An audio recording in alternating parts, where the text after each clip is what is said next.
the fight's going to be boring as hell. Because any fight he's in is boring as hell. Is a really good boxer?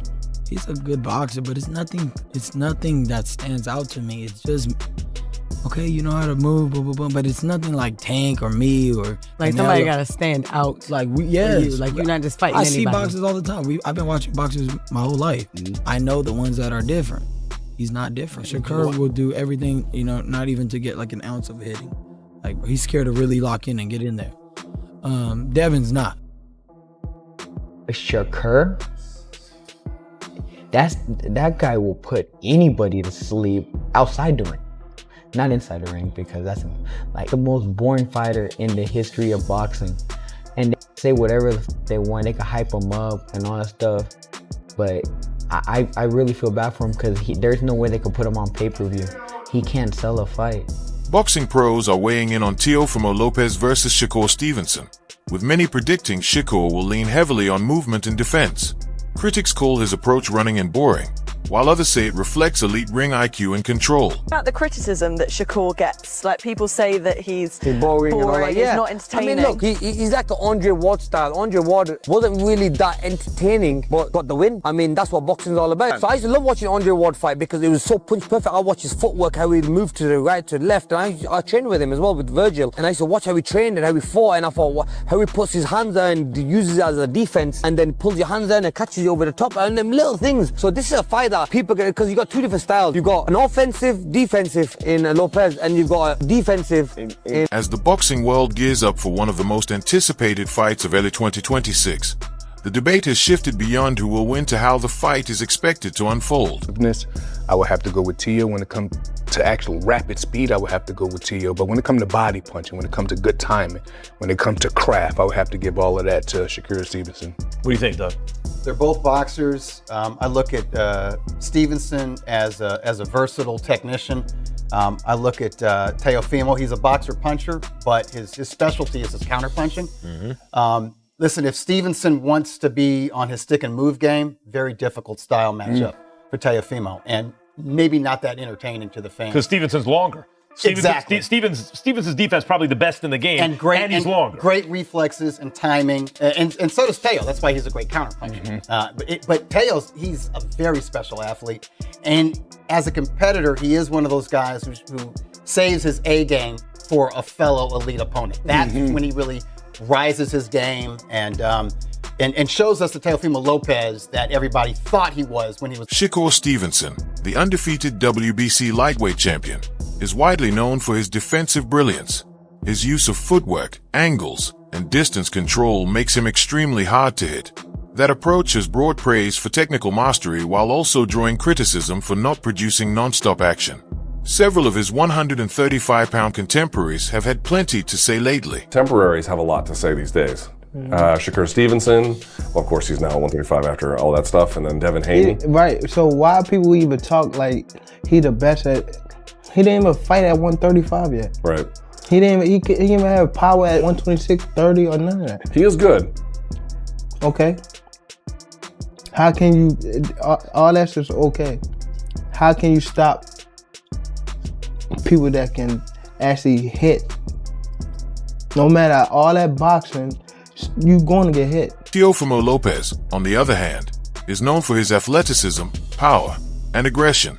A former unified lightweight champion and the current defending WBO champion at super lightweight, Lopez thrives on pressing opponents and landing decisive, fight-changing shots. We haven't seen him around 140. We have seen Teofimo do good at 140, so it's a tricky one. I think it's a 50-50 chess game inside that ring. If you had to give somebody 51, the other guy 49, like the smallest edge. You're gonna put him in the spot, but only because I fought him before. I'll give him that 1% Shakur because I've fought him. I've never stepped in the ring with Teofimo. I've seen him fight, and I've seen him personally spar, and I've seen him. He's an amazing fighter, but I will only give him that one Shakur because I've stepped in the ring. Against someone like Stevenson, who relies heavily on movement, Lopez believes his pressure and combination punching can disrupt the southpaw's rhythm. Number one, in boxing, so to speak, he's coming for my crown at the, super lightweight division. And honestly, nevertheless, it's all about the fans. Who has a better resume between you two guys, do you think? Man, I'll tell you again, honestly, it doesn't matter until we hang up the gloves. I think that we still have such a long, depending how well we do with our health, we got a long career ahead of us, man. So this is just something for everybody for 2026. We started off with a bang, and we go. Meanwhile, Tim Bradley emphasizes that Shakur can remain aggressive, using his jab and feints to throw Teofimo off balance and control the pace without needing to run or retreat. Ain't got to really move. Yeah, it sounds crazy. Shakur can actually walk to Teo. Yeah, he can walk to Teo. Yeah, long as he walk behind with the jab, long as he walk behind with feints, because feints throw off Teo. Jabs throw off Teo as well. He's a counterpuncher. Yeah, he's a counterpuncher. So if you can keep him off balance and keep him guessing, keeping that jab in his face, and you force him back, yeah, he moves his feet, but he makes a lot of mistakes. Gets himself out of position a lot of times. He's out of position a lot of the times, man. Brings those feet together at times. Oh, yeah. When he moves side to side, same thing. He responsibly defensively, nah. When he disengages, defense is whack.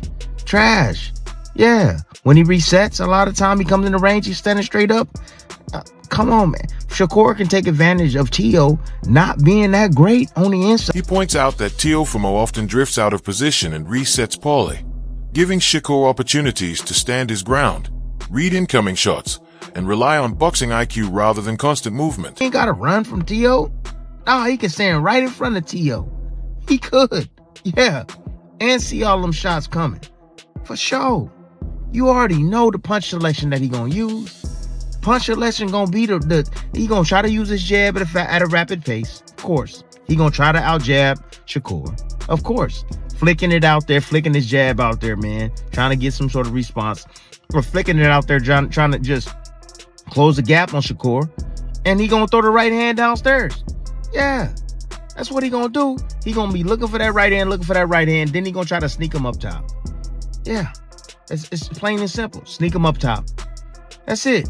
But if Shakur can stand his ground, if Shakur can evade and get right back in his space, right back in his face, man, evade and get right back in his face, right? When he's not set or ready to punch, when them feet are spread apart, Shakur can walk to him. Shakur can walk. Lopez insists his training to put Shakur Stevenson to sleep and make a statement, especially after going some time without a major knockout. His focus is on landing a decisive blow rather than simply outboxing him. I would consider you, out of you and Shakur, I would consider you the more explosive, possibly the more speed concerning like getting to the target quicker.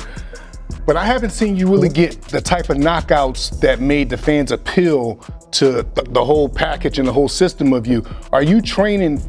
You mean at 140 pounds compared to 135? Yes, in comparison. Yeah. Are you training for a knockout? Are you training to do something to not just beat Shakur, but to beat him in grand fashion? And when I say grand fashion, I mean going for the knockout.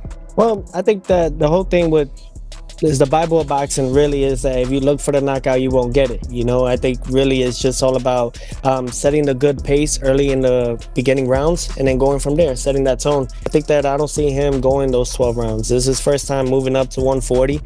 A lot of these guys can say a lot of things about me not knocking them out or whatnot, but they don't come and try to fight me after they feel this power. So it's for a reason. It carries. It does carry. I mean, I had a good showing with Honor Barboza. He was #1, my mandatory, and he was too hesitant trying to commit to punches. So I think that it's just something that's going to be a rude awakening for Shakur. Hey, Doug, you hear that? He said the Bible of boxing. What else is called the Bible of boxing? Ring Magazine. And he's a two-division Ring Magazine champ. Great ambassador for those championship belts as well. Yep, absolutely. I'm very big on those things. You know, I claimed 2 weight divisions, 2 Ring Magazine belts just at 25, you know, and I'm 28 now. I've been defending my belts now. I feel great, you know, and then most importantly, you know, this will be my 4th title defense with the Ring and the WBO junior welterweight world division. Stevenson has discussed exploiting Lopez's weaknesses, approaching the fight not only with movement but with confidence in his full skill set. He believes that, if executed properly, he can expose flaws in Lopez's game. Like locked in and I'm focused on what I'm supposed to be doing, nothing else matters around me. That 4-weight world champion, it means everything to me. That's me separating myself. A lot of these guys that they claim is the guys nowadays, none of them can say that they are a 4-weight world champion.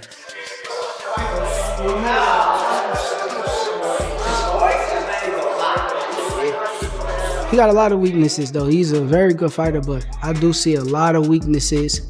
He's not going to correct them overnight. It's going to be the same Teo that we done seen 1,000 times before. He's going to come out there trying to perform highly, and I'm going to take advantage of it. But as far as the weaknesses, I'm going to keep them to myself. Lopez, meanwhile, has fired back with comments aimed at showing that Stevenson's reputation is inflated. He's labeled Stevenson overrated and vowed to prove that his defensive skills aren't untouchable. Part of Lopez's message has been to make the fight messy and force Stevenson into uncomfortable exchanges. Mates, me and Shakur, top rank.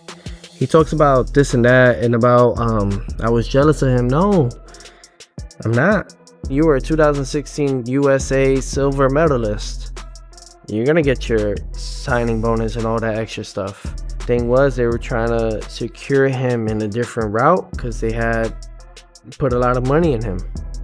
Me, I think I was just supposed to be an opponent. Lopez has even hinted that Stevenson is reluctant to take punches and will need to overcome that hesitation to win. These remarks feed a narrative where Lopez aims to draw Stevenson into a more aggressive fight, a style clash that could finally determine whether movement or pressure prevails. And again, it's like I could always succeed to another level with it, you know, and exceed to it.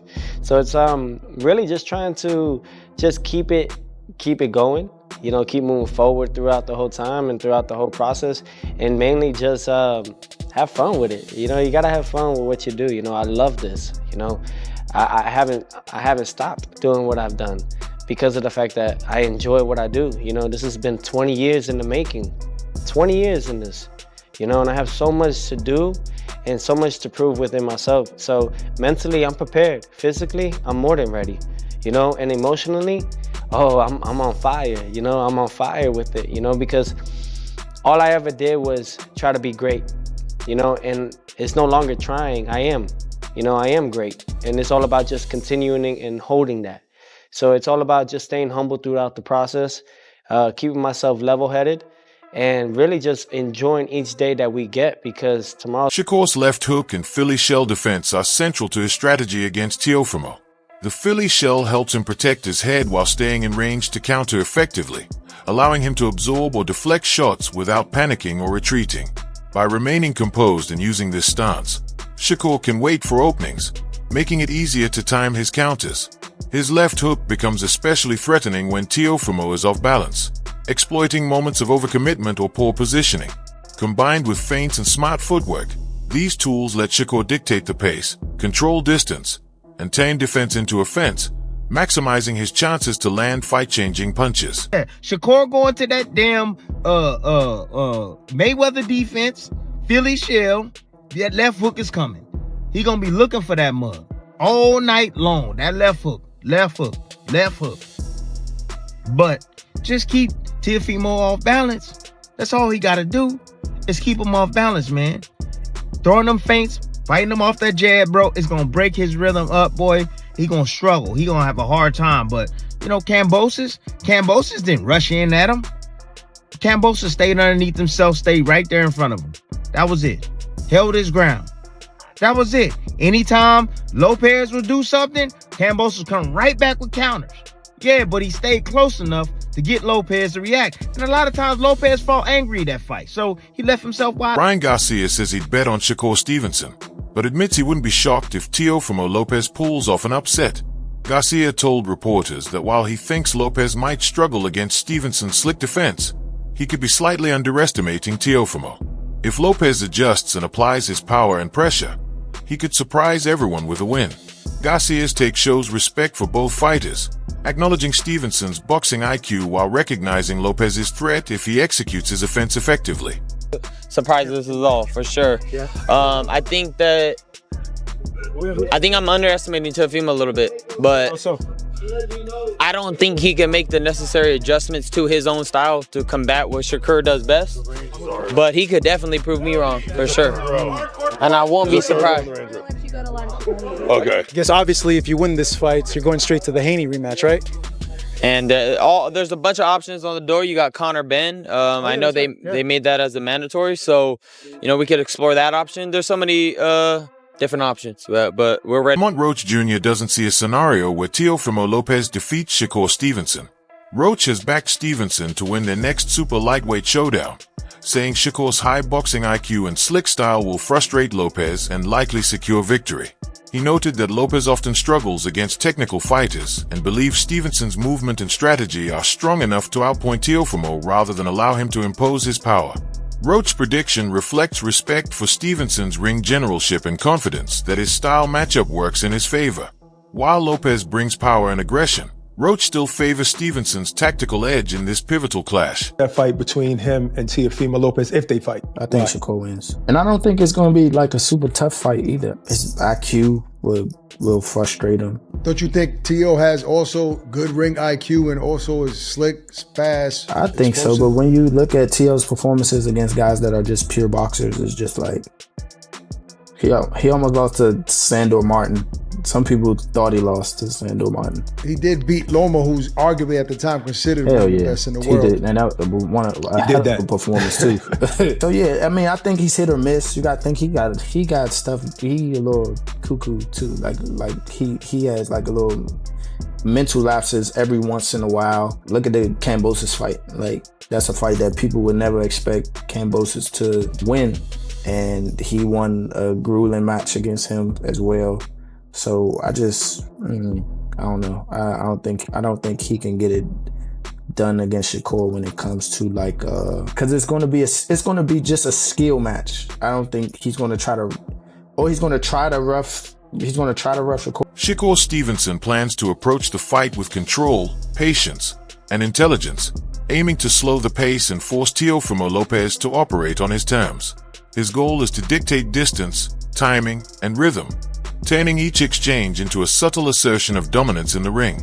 By staying disciplined, calm, and defensively sound, Shakur believes he can gradually wear Teofimo down mentally before breaking him physically. Technically, he trusts that mounting frustration will lead to mistakes as clean opportunities become harder to find. Once that mental edge is established, Stevenson expects the fight to shift firmly in his favor, letting his precision, timing, and ring IQ dictate the outcome from start to finish. Demolishment. We're gonna demolish. The guy's way too slow, Shakur's too sharp, too fast, too strong. Stevenson has carefully mapped out his strategy for facing Teofimo Lopez, focusing on control both physically and mentally. He plans to disrupt Lopez's rhythm and frustrate him by using sharp footwork, constant feints, and crisp counters to keep Teofimo off balance. Rather than just retreating, Stevenson aims to make Lopez miss repeatedly, force overextensions, and wear down his confidence round after round. By denying space and rhythm, he seeks to control the pace, compel mistakes, and turn pressure into opportunity, securing clear rounds through calculated precision. Specifically working on for this camp compared to the other camps you've done? I think right now we're just trying to stay mentally sharp. I don't want to go in there and try to make it a firefight. I just want to box him and pick his brain and beat him up, make him want to quit. Mentally break somebody down, it's like I'm hitting you and you can't get anything back. That's frustrating for certain people. After a while, people start to As fight night approaches, experts remain divided on Teofimo Lopez versus Shakur Stevenson, but one theme stands out. This is a clash of contrasting styles, each with a different path to victory. Shakur Stevenson enters as the betting favorite, expected to use elite distance control, sharp timing, and movement to outbox Lopez over 12 rounds, a tactical approach some fans dismiss as boring or running. Many analysts predict Stevenson's style will frustrate Lopez and earn a decision win, though opinions differ on entertainment value. Meanwhile, Lopez insists his training to punch his way to victory, determined to prove critics wrong and land the knockout that has eluded him. Ultimately, the fight may hinge on whether Lopez's power can disrupt Stevenson's rhythm or if Stevenson's precision and ring IQ will carry the day. Shakur is very passionate about the sport. He's a kid that has always wanted to be considered the best in the sport. From the amateurs till now, he wants to be pound for pound top dog. He wants to be on Mount Rushmore, so on and so forth. Teofimo, I feel that he's had that passion, right? But he's had lapses to the, at times where he thought about even quote unquote retired and said he was done with this game. Now, I don't know if that helps you because it creates this chip on your shoulder as a fighter to keep continuing to prove the world wrong that you are one of the best, or if it psychologically affects you against a guy like Shakur. When you go against a guy like Shakur reminds me of Bud Crawford. You can't have those lapses. You can't have that kind of mindset. And I think, Teo's been very vocal about the things that he struggled with. And, he was going through a divorce and all of these things were making it really, really hard for him to focus on his first love. But that's the thing. Recently, he said he came back to his first love. He remembers that this is what got him everything he has. And he's back in love with boxing. And that's what we've been wanting to hear. And when we see a Teo like that, he's sharp against Josh Taylor. When we see a Teo like that, he's sharp against Lomachenko and also willing to fight all these guys. Now think about this. I know we call big, heavy punches the boogeyman, but usually the boogeyman is the guy that's hard to beat. And Shakur, nobody really wanted to fight him. And once again, Teofimo Lopez is fighting a dangerous